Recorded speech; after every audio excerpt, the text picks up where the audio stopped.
You're listening to JFDI with the Two Lauras, the podcast for social media freelancers who want to get more visible, streamline their systems, master their mindset, and make more sales. I'm Laura Davis, and alongside my co-host Laura Moore, we're on a mission to make working as a freelancer easier, because working from home shouldn't mean working alone. We believe relying solely on long-term clients is a big mistake. It means your bank balance is capped and puts your income at risk when a client cancels. We're on a mission to help you avoid the retainer trap, and we want you to build a more flexible business, which means you can make more money without working with more retainer clients. If you're worried about being stuck in the retainer trap, then membership is the place to be. Inside, we give you the systems, training, support and accountability to build out new offers that don't mean taking on more long-term clients and commitments. You get monthly training from world-class experts in their field. You get coaching and support from both us and our incredible community of hundreds of other social media freelancers. And to make your life even easier, you also get access to Hubsy, the only software you need to run your business. So whether you need to send an invoice, schedule your content, manage your email marketing, or set up a website or sales page, we've got you covered. Annual membership costs less than £3 a day, and all the details are in the description. Now, on with the show.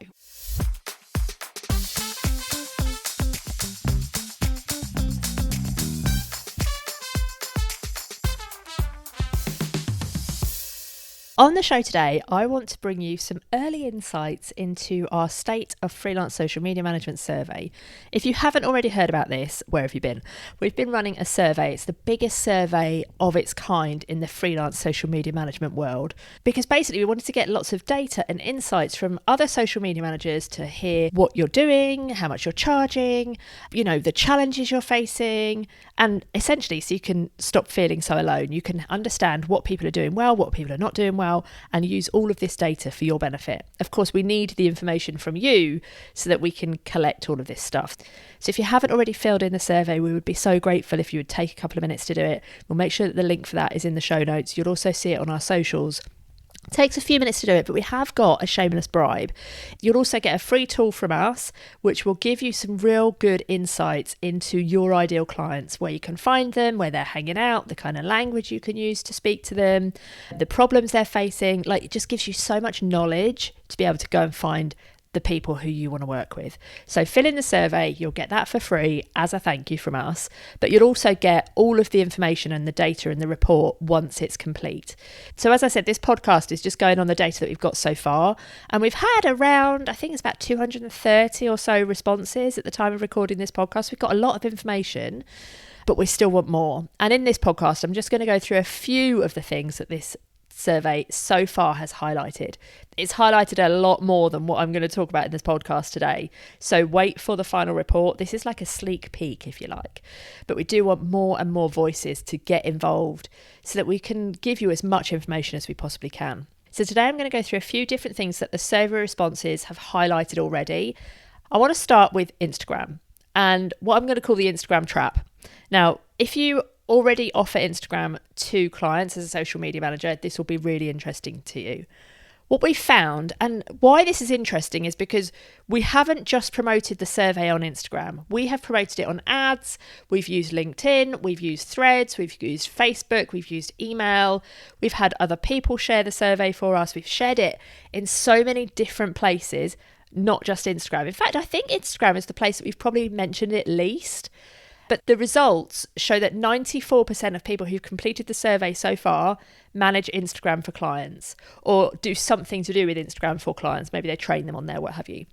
So basically, almost everyone who's completed the survey gets paid for something to do with Instagram, which I found fascinating considering where we've put the survey. But what I found really interesting about this is that so many social media managers are offering Instagram services to clients, but only around half of those people say that Instagram is their most profitable service, which is wild. If it's not your most profitable service, what is? And why are you not doing more of that? I just thought that was so interesting. So let's talk about why Instagram probably isn't as profitable as we're all led to believe. It's not just about what you're charging for a start. Of course, you could charge more and make it more profitable, but I don't think it's just about that. It's about how much work Instagram takes, isn't it? If you think about what you actually deliver for one Instagram client in a month, it's probably a mixture of reels, which require maybe filming or editing, sorting out covers, captions, hooks, all of those things. Carousels, maybe you're making carousels or you're telling your clients what to put on carousels. If you're making them, that's maybe like 8 to 10 slides. Maybe you're designing all of those. Maybe there's also static posts. Maybe there's also stories on a daily basis. Maybe you're also doing community management, replying to DMs, engagement, like proactive engagement and stuff. Maybe you're also researching SEO and all of those sorts of things, monitoring trends, analytics and reporting. Like that's a lot of stuff for one client. So when it comes to what you're charging for Instagram, I feel like not as many people are thinking about that when they're putting their prices together. You might think that £1,000 sounds like a lot of money, but when you think about all of those things that I've just said, if you're charging £1,000 or less, if you're charging £600, it's a lot of work for that amount of money. And by the time you've worked out your hourly rate, which we would never, ever recommend anyone charges hourly, but just for a comparison, you're probably not getting paid very much per the hour for whatever it is that you're doing on Instagram. If you think about it in relation to LinkedIn, so 62% of social media managers who took the survey are doing LinkedIn. It was way less than who are doing Instagram. But if you're offering LinkedIn, it's probably way less work because your client probably needs a handful of posts a week, maybe some engagement and what have you, but there's way less output. You're probably not doing all of the things that you're doing on Instagram. Probably less carousels, less video editing, less worrying about, the captions on the videos, the covers. There's no stories, for example. So the output is less. And we're not even talking about the outcomes. We're just talking about the output. So even if you charged a similar amount for LinkedIn, your hourly rate is immediately going to be better. And that's why people who put that they were using LinkedIn reported it as the more profitable service that they're offering. So just think about that. It's not just about, maybe we should all go and offer LinkedIn. No, that's not what I'm saying. What I'm saying is, what are you actually charging in relation to the work that you're doing? And if you figure it out, if you have an Instagram client who is, let's just pluck numbers out of thin air, £800 a month, it might be that works out to you only actually getting £15 an hour. Whereas a LinkedIn client who you're charging less, let's say you're charging £600 a month. Hopefully you're not charging that little, by the way, but this is just for some maths. If you're charging £600 a month, it might be that you're actually therefore being paid £40 an hour, so it's more profitable. I am not saying ditch Instagram by any stretch of the imagination, absolutely not. But if Instagram is the only offering that you're doing and it's demanding more output, just think about, what do you need to do? Do you need to charge more? Do you need to reduce the deliverables because maybe some of those things are not as impactful in terms of the results, and focus on the things that are impactful? Are there ways that you need to change how you're working? Or is it just simply a case of that you're undercharging? Have a think about all of those things in relation to what it is you're doing when it comes to working on Instagram. We've always said that Instagram is like a high demand, high output kind of platform. And, it just seems to get more and more demanding as time goes. But I think people are sucking those demands up, and not putting their prices up to kind of match the output and the work that you're actually putting into it. And that brings me on nicely to the second thing we wanted to talk about from these results, which is about pricing, specifically about raising your prices. Now, this statistic, I know obviously these are only early results, but they are blowing my mind and making me quite depressed, I won't lie. So this is the headline stat on here. 52% of social media managers who've taken this survey haven't raised their prices in the last 12 months. Can we just sit with that for a minute? That's over half of the people who took the survey haven't increased their prices in the last 12 months. Can we just think about all of the other things that have increased in price in the last 12 months? The obvious ones, fuel and food. They've increased in the last 12 months. If you rent, I would imagine that your rent has probably gone up. Your mortgage has probably gone up. Every single thing that we're doing has gone up in price. So why have your prices not gone up in the last 12 months? It blows my mind. This isn't me having a go at all, but it's just like, I just want you to think, oh my God, yeah, no, everything else has gone up. So why haven't my prices gone up? Your clients are probably like cheering behind the scenes. Oh yeah, they haven't put the prices up. This is easy. Because everyone is expecting price increases. And if you haven't put them up, like, why is that? What is also really interesting is that 37% said that they haven't put their prices up, but they plan to. So they want to put their prices up, but they haven't done it yet. So they know they should, but they haven't done it yet. What is it that's stopping you from putting your prices up? Saying you're going to raise your prices is not the same as raising your prices. You have to go and do the work. You have to go and put the price up. And I know that sometimes it's scary, but the more months that go by and the more it just stays the conversation in your head, the more your income stays the same and the less profitable your Instagram service becomes. And I know that the people that are saying that they're going to increase their prices but haven't done it are doing it probably because you're afraid of those awkward conversations with the existing clients. You're afraid you're going to lose those clients and maybe you don't know what to say. Maybe it's even imposter syndrome kind of creeping in. Maybe you're questioning yourself and thinking, am I really worth more? Who am I to charge more? But even if we just go based on economics, if you like, of the fact that everyone else has put their prices up, it shouldn't be an awkward conversation because clients will not be surprised that your prices are going up for a start. They're probably more surprised that they haven't gone up yet. If you're doing a good job for your client and your client understands that because you're doing really good communication, your reports are telling the right stories, then it's a no-brainer that they're going to say yes, they're not going to get rid of you.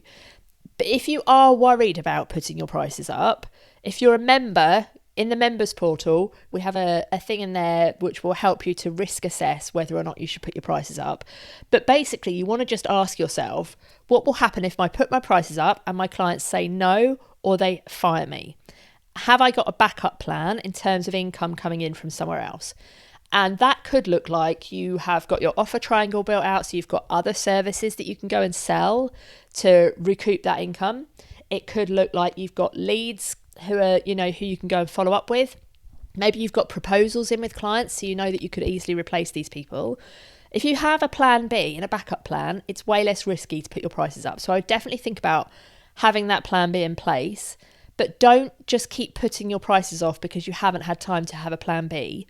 Like, those prices need to go up, especially if you know that you're already undercharging, and especially if you know that the platform you're spending your most time on is the least profitable and you have figured out your hourly rate and you may as well, go and get a job. None of us want to go and have to go and work for somebody else and have to ask to have a lunch break and ask to have a day off. Remember why you've gone freelance. And one of the things that we have to do as freelancers is pull up our big girl pants and, have these awkward conversations with clients. If you're struggling with that, especially if you're a member, come into the members community. Let's have a conversation about it. Come to a members call. We can talk it through and we can help you to do what you need to do to put your prices up. The good news is, though, that 32% have raised prices, but they've only done it for new clients, which is a good thing. Like, definitely do that. I know that feels like an easier option, but it's something you should be doing. Just charging more for your next client is a really good start. If you've been a long time listener or you've been in our world for a while, you'll know that Laura and I never charge the same amount to like the next client that we charged for the last client. Our prices are constantly going up, and our prices are also obviously based on our goals, our expenses, our lifestyles, but also the client themselves. Every single client deserves a bespoke price because they're all different. They have different assets. They have different outcomes they want. They're using different platforms. They require different levels of input. So every single client needs a different price, and that price can continue to go up, right, until you hit what you think is your ceiling. And I would hazard a guess that you have not hit that ceiling yet of how high your income could go. If you've been planning to raise your prices for a while, or you haven't raised your prices in the last 12 months, please take this as your sign to do something about it. I dare you to do something about increasing your prices this week, whether it is actually having the conversation with an existing client, changing the number that you're about to put on a quote, changing the number that's on your website as your minimum fee. Go and do something about raising your prices. Please take this as a nudge. And by the way, if you haven't yet filled in the survey, please go and fill in the survey. We'll make sure that the link is in the show notes. We really want as much information as we can from all of you guys, because the more people who fill in the survey, the more accurate the information is that's coming back out, and the more we can help you. So we'll make sure that that link is in the show notes. The third thing I want to talk about is coming on to AI. Now, I actually asked AI to go and look through all of the results and tell me the things that I could be talking about on this podcast. And the topic name that it gave for this next segment that I'm going to talk about is the AI paradox, which I thought sounded really swish. I was like, okay, I'll go with that. But this is basically what it's diving into. So the headline stats for you. 97% of social media managers are now using AI in some way. And I think that's fairly obvious. We've all been using AI in some way, but it's interesting that 97% of social media managers are now saying that they're using AI in some way in their business. Most people said that they're saving between 2 to 10 hours a week, which is amazing. What are you doing with that free time? That's what I want to know. What are you doing with the time that you saved? Are you using it to go and do fun stuff? Go and lie in the sun, go and have a day off? Or are you using it to make money in other ways or to work on your business? Or are you just saving that time and you're not doing anything with it? I'm so interested in what you're doing. So please come and tell us. Let us know what you're doing with that free time. But what I did find a little bit upsetting about this is that only 8% of people who are using AI are charging more. 81% said that AI has made zero difference to their pricing. And I found that really interesting because it made me think, well, hang on a minute, what are you actually using AI for that you don't think that you can charge more and you can increase your prices? Because if you are using AI for the right things, it should be a no-brainer that you should be charging more, because we're not just using AI to save time, are we? We're using AI to do a better job. And therefore, if our clients are getting a better job and they are getting better results, it makes no sense that we're not charging more. I just want you to think about, what is it that you're using AI for that a client wouldn't necessarily be getting if AI wasn't a thing? So for example, let me just give you an example off the top of my head. It used to be that the only businesses that could really afford to do really great customer research, maybe competitor research, all of these things that would help them, they could only do it if they had big budgets and access to either big teams who could go and do that research or expensive tools that could do that research for them. Nowadays, we can use AI to go and get a lot of that information. So why are we putting our time and effort into learning how to get that information out of AI in the right ways and giving that to clients without them having to pay for it? I'm not saying that we should be ripping clients off and charging them what they would have had to pay if they were Coca-Cola, for example. But if they have access to that kind of stuff now, and we're the ones who are managing the tools to get that information for them, that comes at a cost. I just want you to think about that. And what came out of the survey was that there seems to be two types of social media managers when it comes to AI and pricing. The one type of social media manager prices on time, so how long it takes them to do something, and the other type prices on value, so which is what the client gets. Now, if you are somebody who prices based on time and how long something's going to take you, then AI is going to be a big problem for you, because it means things are going to take less time, therefore you're going to make less money. If you are somebody who prices based on value, AI is rocket fuel for you. It means you're going to get the same outcome, not just the same outcome, it's better outcome for less effort, and you're going to make more profit. So have a think about that. That's important. Have a think about how is your pricing and how will AI impact on that. The 8% who are charging more because they're using AI and not charging more for AI, they're not having conversations with clients saying, I'm using AI to do this, so therefore I'm going to charge more. They're charging more because they're delivering more.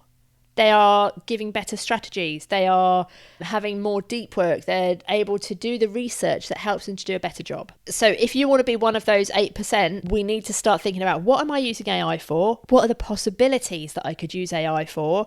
And how are they going to impact me and my clients? And how are they going to impact my pricing? The fourth and final thing that we've pulled out from the results so far is again based on AI. And it's what AI cannot replace. Now, a lot of people are scaremongering on social. You've seen all the posts.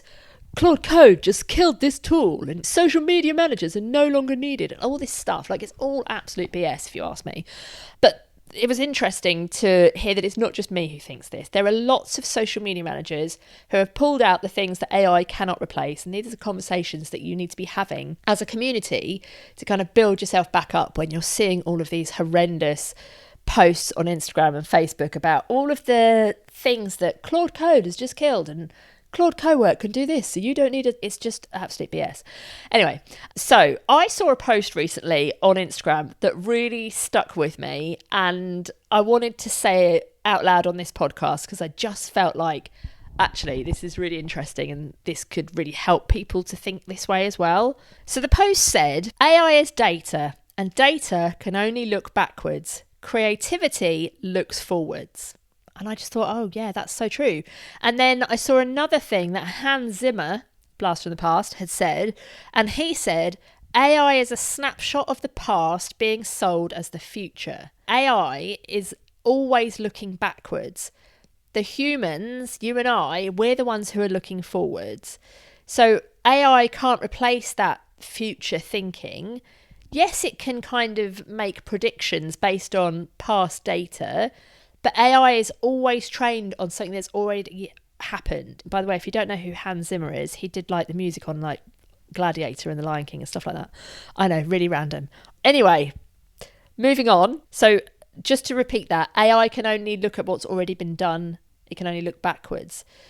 And what social media managers said, which was also in relation to what AI cannot replace, were that there's some really good things. I'm going to read out some of these things because I just thought they were really, really good. AI can't hold you accountable. Notifications and AI can be switched off. A human can't. And it's so true, isn't it? A human can keep nagging. We've all been there, either as the nagger or the naggee.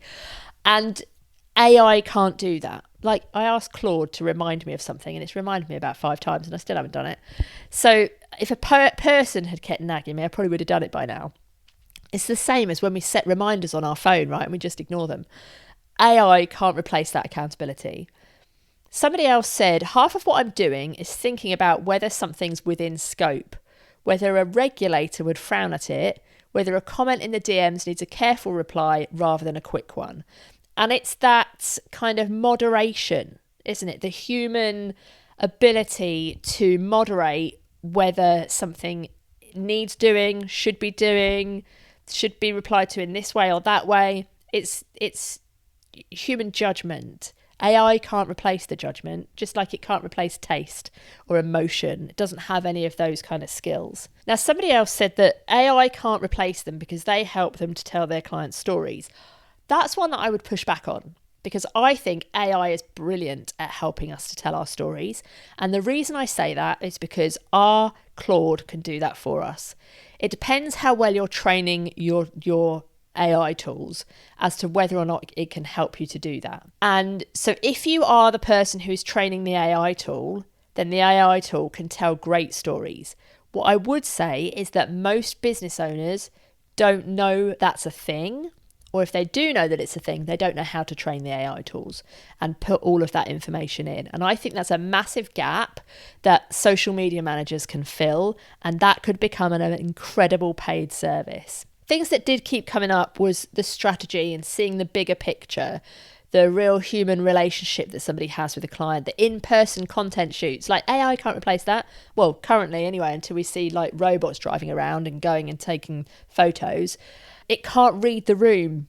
It can't see like where the sensitivity needs to be. It has no judgment and nuance, as I said. And those things kept coming up, which I just thought was like interesting. AI has not replaced us. I think it's unlikely to replace us anytime soon, but it has clarified what we actually do.